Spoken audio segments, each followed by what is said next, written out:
अपने मंच पर सदैव उपस्थित है कुमार आनंद जी।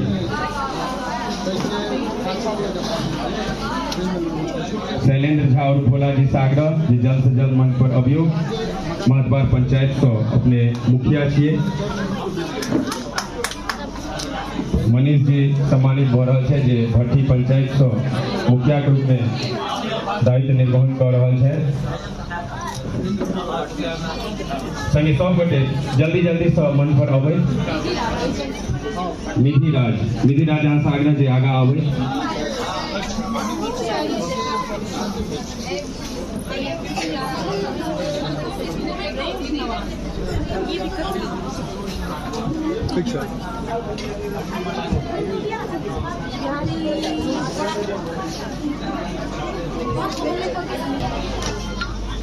और संस्था के दिवस वैदेही सम्मान से सम्मानित हो रहा है। निश्चित हमरो सबके लिए गौरव के बात है।